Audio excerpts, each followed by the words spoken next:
In today's world, thousands of people call themselves Christians, but the truth is, many of them are not truly connected to Jesus himself.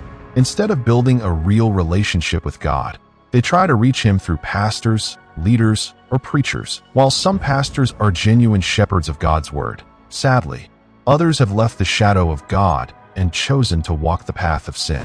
And in today's video, we are going to expose those pastors who betrayed their calling and misled the very people they were meant to guide. Joshua Hames, a former pastoral intern at Pilgrim Hill Reformed Fellowship, left his internship and moved into full-time media. He launched Reformation Red Pill, a podcast under his brand The Forge.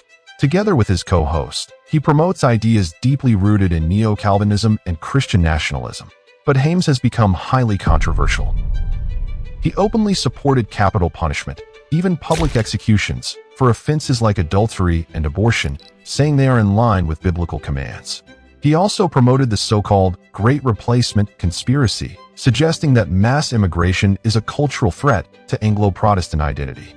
In another shocking statement, Hames described LGBTQ pride participants as uniquely evil and even implied that they deserve to be drowned, though he later insisted he was not literally encouraging violence. On social media, he went further, calling for a new political platform by 2032. He suggested banning LGBTQ adoption, overturning divorce laws, banning pornography, abortion, and even IVF. But here's the big question.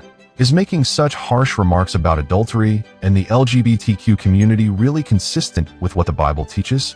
I would love to hear your thoughts. Comment below and let me know what you think.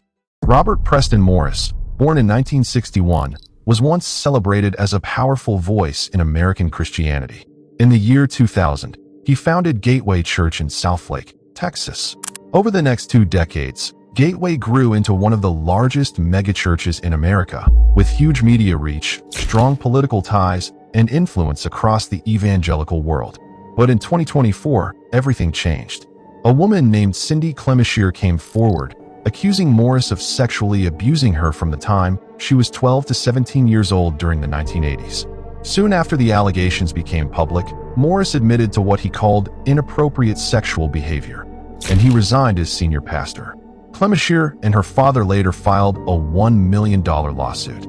They accused Morris, Gateway Church, and its leadership of a cover-up, of defamation, emotional distress, and unjust enrichment. Investigations revealed something shocking. Some elders in Gateway leadership actually knew about the abuse but failed to act. As a result, Gateway removed several elders from their positions. The scandal shook the church to its core. Gateway lost nearly 20,000 members, donations dropped by 40%, and the church had to go through painful layoffs and financial strain.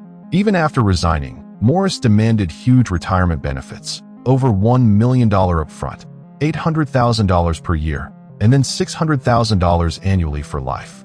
But Gateway refused, arguing that his moral failures canceled any entitlement to such benefits.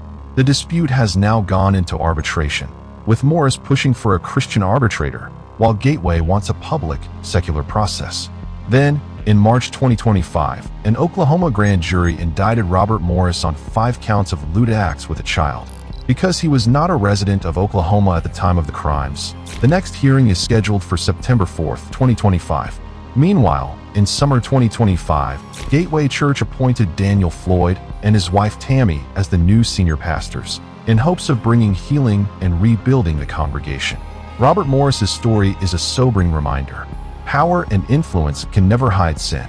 The community he once led is now searching for truth, justice, and healing. And as the legal process continues, one question remains. Will justice finally be served? Tell us in the comments.